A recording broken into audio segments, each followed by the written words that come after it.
I decided to come to Penn State after I had graduated high school, believe it or not. So I was committed to a Division III school. I didn't think I could play D1. And when I finally got the call from Penn State late into my senior year, I was playing a pretty good season and I started getting looks. I came up for a visit, loved it, and the rest kind of was history from there. Off and running Malone, he scores! Malone, so quick with that first step.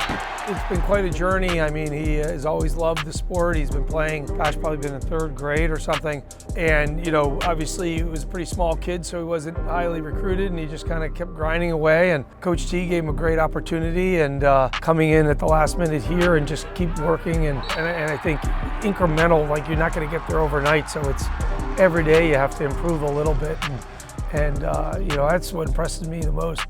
TJ's meant so much to Penn State lacrosse in so many different ways, and when you have a young man for 4 years, you grow up together, so there's a partnership that goes along with that. Having him for 6 years, that extends it in so many ways, and in so many ways that were just so positive. I would also add that his family has had quite an impact on our program as well, so we've been able to watch TJ through injury, through COVID, through success, through some struggles, and TJ was just a living example about what it meant to be a part of Penn State lacrosse's championship culture, on and off the field. He just does things the right way. So he's meant really everything to us and has been a guiding light and example about what it means to be a part of Penn State lacrosse. I've grown tremendously in my time here at Penn State. From where I am now to where I was in 2019, it's like a different person. Still the same guy, as in loving the game of lacrosse and having so much joy playing, but the ways I've grown has been amazing. I think God gives his toughest battles to his strongest soldiers, and I think my story is reflected by that. I went through some tough journeys. I've had 4 surgeries at Penn State, and every time I've learned that I have to start over. And that perspective has gotten me very far, and I know I can't take anything for granted. So I think I live in the present a lot more than I did back then, because I just enjoy every day that I can go out there on the field. And it gives me an advantage on the field because I'm just playing for fun. I don't have anything to lose because I lost the game for a little bit. For a couple of years, I wasn't able to play. So now, when I go out there, I just have fun. TJ just plays with so much courage. I think that we ask our guys in our delivery of values, to fully commit to the program, to be compassionate to your teammates in this program, and to compete at a level that's going to allow yourself sometimes failure, but more often success. And I think if I focused on the last piece, he was terrific in all 3 of living through those values, but the competition value in and of itself, TJ took to heart, and he was never afraid of failure. And I think that's what really was the trademark of TJ Malone. He was super courageous and super talented. He worked at it.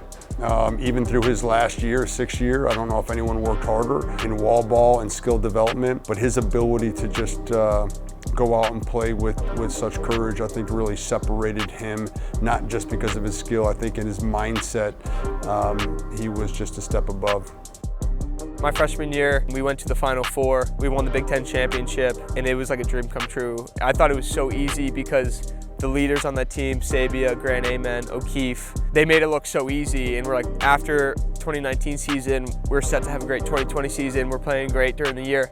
All of a sudden, COVID happens and gets shut down, and we lose those guys that made our team great. We go through the 2021 season, which was a Big Ten only season, and we didn't have a great year. But we got together as a class and we said we don't want to come into a team that was a Final Four team and then end our career with a losing record. So we worked, and eventually in 2023 we got to another Final Four in Philadelphia at the same place as it was in 2019. And it was an amazing experience because the ups and downs that we experienced as a class was pretty amazing, and we never gave up or lost faith, and we got to that point where we could say we left the program better than we found it. So the draft each year in the PLL has signified kind of the culmination, not just of their career, but an opportunity to extend that career. A number of our guys gathered up to watch the PLL draft this year in anticipation of TJ Malone's draft status, and when his name did get called by the Whipsnakes, we were super excited for that opportunity, and he has gone off and continued his success in the professional league, and we believe that he's going to continue to go out there and represent Penn State lacrosse, represent the Malone family, and represent himself in the fashion that he did for 6 years here, and that's nothing but a championship at professional levels.